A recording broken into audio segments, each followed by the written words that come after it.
Setelah melewati tantangan berat selama pandemi COVID-19, Kampung Berseri Astra atau KBA Banjar Tegasari, Kelurahan Tonje dan Pasar Utara, terus berinovasi guna menjaga semangat dan kesejahteraan masyarakat sekitar.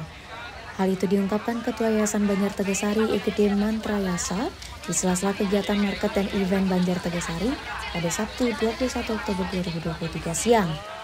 Igede Mantrayasa menjelaskan kalau tahun sebelumnya KBA Banjar Tegasari masih berkutat di pilar dasar yaitu pendidikan SD, lingkungan pengelolaan sampah, dan kesehatan atau posyandu. Kalau sekarang Banjar Tegasari sudah memodifikasi beberapa kegiatan yang pernah dilakukan sebelumnya. Lebih lanjut, kata Gede Mantrayasa, saat ini pihaknya sudah 3 bulan Bank Sampah KBA Banjar Tegasari bekerja sama dengan Koperasi Manigali untuk memfasilitasi tabungan sampah. Jadi dari tabungan sampah itu bisa dimanfaatkan untuk membayar BPJS, pulsa, token listrik, dan lain-lain. Kalau ini airnya masuk ya? Oke, bisa jelaskan Pak terkait acara ini di Kampung Berseri Astra, seperti apa? Ya, ini sebenarnya acara market and event. Jadi kebetulan juga ada acara workshop fotografi dan jurnalis ya dari Astra. Jadi ini kita ajak ke sini sambil belajar mereka. Di sini ada kuliner, kemudian ada saling menukarkan informasi tentang tenan, apa yang mereka punya, bisnis apa yang mereka punya. Harapannya itu bisa berkolaborasi. Dan kemudian kami juga menyelenggarakan kebun literasi. Ada di wilayah Kebun Sari Dewi. Jadi kita mau menghubungkan beberapa sumber daya yang ada di Tegasari dan juga ada yang di luar Tegasari. Karena kalau kami ingin berdaya tentunya harus link and match, dan kemudian saling menginspirasi, itu menjadi hal yang penting gitu. Ya. Mungkin apa yang membedakan KBA Tegasari tahun ini dengan tahun-tahun sebelumnya, Pak? Iya, kalau tahun sebelumnya KBA kita masih berkutat di kegiatan pilar dasar ya. Jadi pendidikan kita di SD, kemudian ada lingkungan tetap tentang sampah saja, pengelolaan, kemudian di kesehatan, posyandu. Nah kalau sekarang kita lebih berdayakan ini, jadi kita modif beberapa kegiatan-kegiatan itu seperti pendidikan dengan lingkungan, jadinya kebun literasi. Kemudian kita modif UMKM dengan kewirausahaan dan lingkungan juga, jadilah market and event ini. Nah itu yang kita ada sekarang di Tegasari. Jadi kita kembangkan inisiatif-inisiatif dan inovasi-inovasi daripada sumber daya yang ada di Tegasari. Mungkin bisa dijelaskan Pak, awalnya kan dulu masih COVID tuh masih pengelolaan masih banyak. Mungkin untuk sekarang gimana Pak untuk SDM-nya Pak? Ya, sekarang bergeser ya. Kalau dulu pada saat COVID semua punya waktu. Kalau sekarang mereka pada tidak punya waktu, tetapi keluarganya ini, kalau dulu bapak-bapak yang kita ajak, sekarang ibu-ibunya kita ajak. Jadi kayak kebun di Sari Dewi, dulu kan namanya kebun Sari Dewi, kebun budaya Sari Dewi, yang dikelola oleh bapak-bapaknya, sekarang diambil alih oleh ibu-ibunya, begitu. Kemudian yang kita ajak sekarang lebih banyak anak-anaknya. Karena kita sangat concern terhadap generasi muda ini.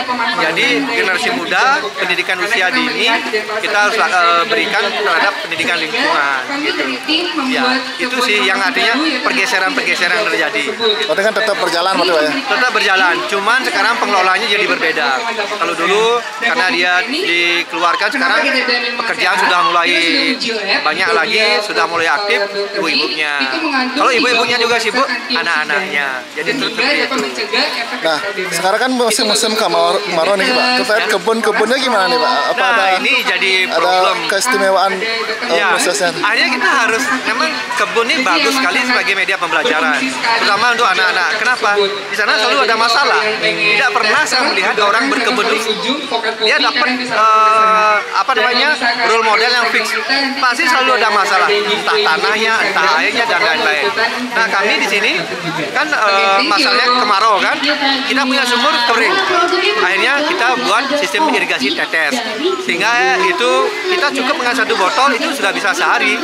Jadi kita mulai mikir apa nih, akhirnya selalu kita bergerak apa ini. Jadi masalah kita pakai sebagai sesuatu berinovasi, termasuk masalah sampah. Nah masalah sampah sekarang TPA di mana-mana terbakar. Nah kita gimana sekarang nih, kalau kita biarkan nasib menunggu solusi dari pihak-pihak yang terkait, susah kita. Ya kita mulai rapatkan pojok-pojok, kita bentuk namanya tim lingkungan untuk mulai melakukan pengolahan ini. Metodenya seperti apa? Banyak hal, banyak teknik. Sekarang mereka maunya yang mana? Tapi ini kita sekarang mulai tanamkan. Jadi betul sekali teman-teman yang lain bilang jangan sampai TPA terbakar, kita malah jadi tidak berdaya. Justru itu titik tonggak kita untuk melakukan sesuatu, mulai mengelola sampah di rumah tangga. Seperti itu. Dengan buat lubang-lubang di rumah-rumah.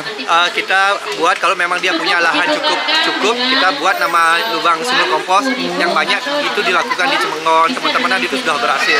Kalau dia punya kecil, dia bisa pakai lubang biopori dan dia bisa pakai namanya komposter, dan itu kita tinggal pisahkan saja. Semua lokasi kuncinya di dapur. Jadi kalau dari dapur sudah dipilah, masuk sini, masuk sana, masuk sini. Rasanya banyak hal yang bisa kita lakukan, dan itu kan jadi kompos luar biasa.